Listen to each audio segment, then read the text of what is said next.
Hi, this is Mark, and it's another episode of the ADD Show.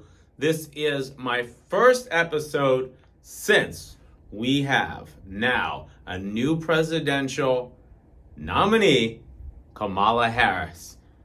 I'm super excited that she is leading the Democratic Party. Already, since she joined, there has been record-breaking donations into the party. People are excited. They see new hope, new energy, and a message. First, I want to thank Joe Biden.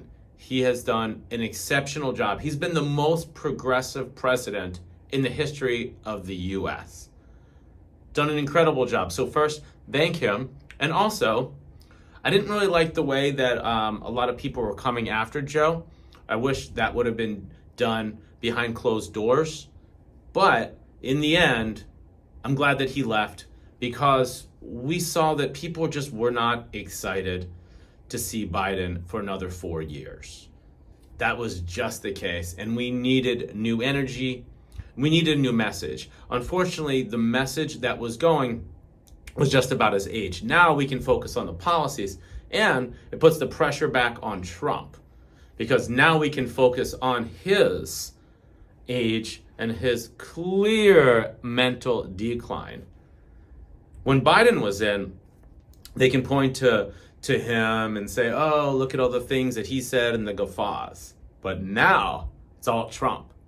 Also, Trump thought that he could get someone like J.D. Vance and it wouldn't really matter. But we see now that was a terrible decision. J.D. Vance. Wow.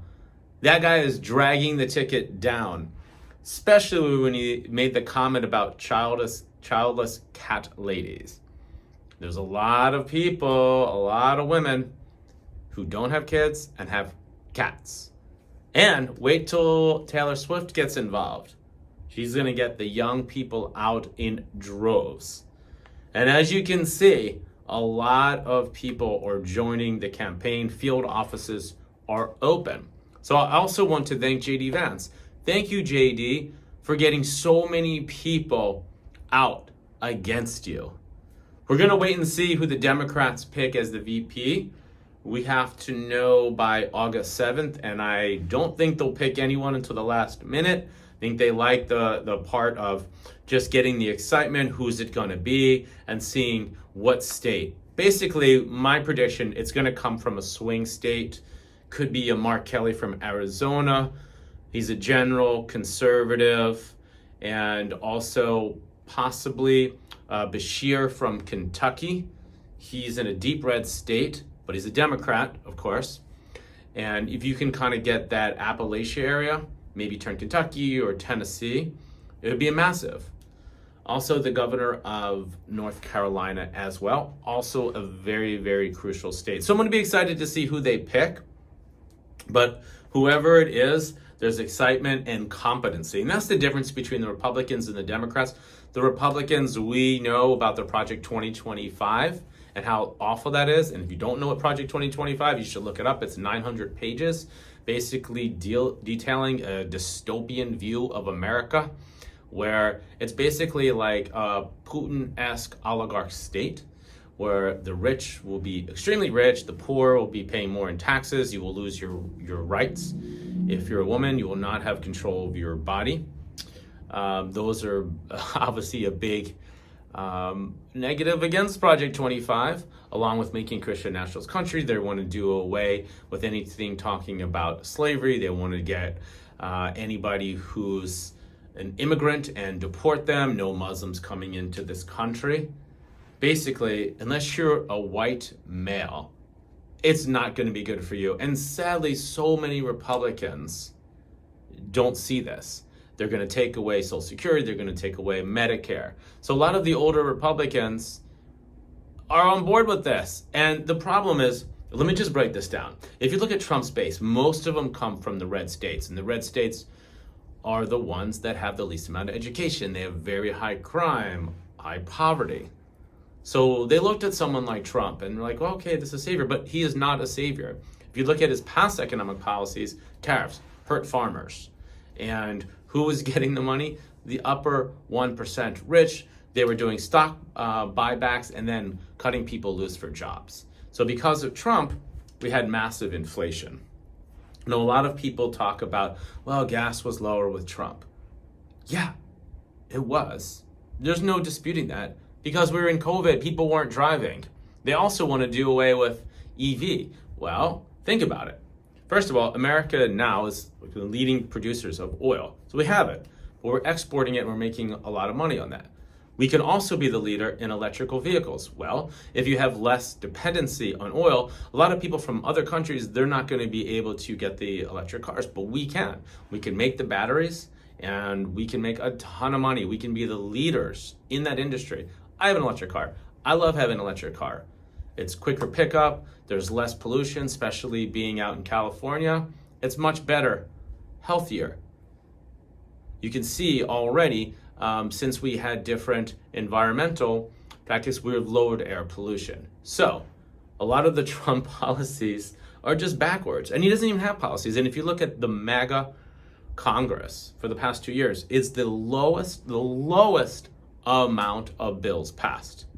So if you get someone like Trump and they don't even have a platform, there's no platform. We don't even know their policies. Their policy is Trump get in office, Trump make as much money as they can. He actually went to the oil industry and says, okay, whoever gives me $1 billion, I got you. Elon Musk is dumping in $45 million a month. They're buying a candidacy, and you out there, unless you're in the top 1%, your life will be much, much worse. Oh, and let's get to the border. That's a big topic for Republicans. Well, if you look at the border, there was a policy. And Trump told them it was going to be the toughest policy ever enacted. And Trump said, don't pass it, because he wants to run on that. So if it's such a huge problem, why not save the people on those areas?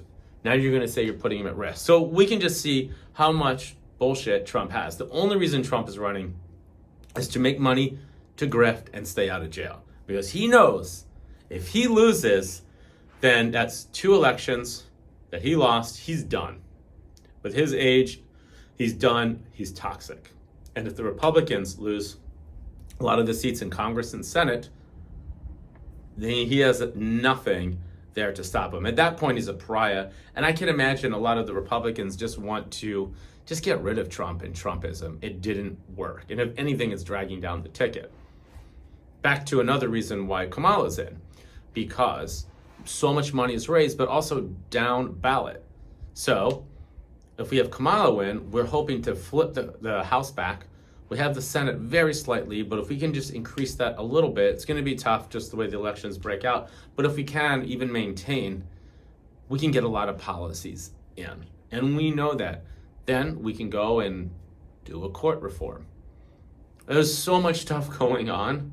Going back to the courts, Trump appointed conservative Supreme Courts who gave him immunity, trying to roll back rights like Roe versus Wade. If he gets in, more and more rights are going to be taken off. So, moral of the story is, Kamala Harris is now the nominee. It's very exciting times, and Republicans don't know what to do. They're trying to say DEI hire, which is a dog whistle for racism. Every time they do that, we raise more money as Democrats. So, a lot to unpack, but basically get behind Kamala. I know there's some people that really aren't into politics, but get yourself into politics. This election is so important. Do whatever you can. If you cannot donate to the Democrats, donate some time. Maybe you can just make a few calls. There's a lot of ways to volunteer, but guys, do your part because it's so important. I can't underestimate this enough. If Trump is in power, we have an oligarch, we have an authoritarian government. He emulates Putin, he emulates Viktor Orban. It's so important that everyone does their part. That way we can have freedom. You know, we never had a time where we didn't have freedom. It could be taken away. So don't take it for granted, okay? All right, thank you guys for watching. I'm Mark, another episode of the ADD Show. Thanks.